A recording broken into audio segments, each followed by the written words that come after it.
সাপ নিয়ে ভয় ভীতি নেই এমন মানুষ পাওয়া দুষ্কর।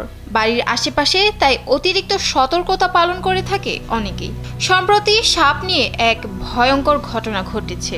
জানা যায় সন্ধ্যায় রান্নাঘরে খাবার তৈরি করছিলেন এক নারী। হঠাৎই উরুতে তীব্র ব্যথা অনুভব করেন তিনি। দেখতে পান একটি বিশাল অজগর তাকে পেঁচাচ্ছে। ধীরে ধীরে তার বুক বরাবর পেঁচিয়ে ধরে এবং মেঝেতে ফেলে দেয় 4 থেকে 5 মিটার লম্বা ওই সাপটি। এভাবে তাকে প্রায় 2 ঘন্টা জড়িয়ে রাখে সাপটি। চাঞ্চল্যকর এই ঘটনা ঘটেছে থাইল্যান্ডের রাজধানী ব্যাংককে। ভুক্তভোগী সেই নারীর নাম অরম অরুণরোজ। তিনি দেশটির অন্যতম সংবাদ মাধ্যম থাইরাত পত্রিকাকে জানান, মেঝেতে পড়ে যাওয়ার পর তিনি সাপটির মাথা ধরে ফেলেন। আর নয় সৌন্দর্য নিয়ে চিন্তা, এবার নিজেকে সুন্দর করে তুলুন স্টাইল ম্যানিয়াক্সের সাথে। তবে পাইথন সাপটি তাকে ছাড়েনি। সেটি কেবল শক্তভাবে পেঁচিয়ে ধরতে থাকে। এক পর্যায়ে সাহায্যের জন্য চিৎকার করতে থাকেন অরম।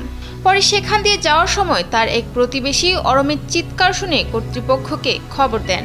স্থানীয় এক পুলিশ কর্মকর্তা জানান, খবর পেয়ে পুলিশ ও প্রাণী নিয়ন্ত্রণ কর্মকর্তারা অরমের বাড়িতে যান। এরপর কাঠ দিয়ে সাপটির মাথায় আঘাত করেন তারা। এরপর অরমকে ছেড়ে দেয় ওই অজগর। খবরে বলা হয়েছে ওই নারীকে প্রায় 2 ঘন্টা পেঁচিয়ে ধরেছিল সাপটি। শেষমেশ তাকে উদ্ধার করে চিকিৎসা দেওয়া হয়েছে। বর্তমানে তিনি সুস্থ আছেন।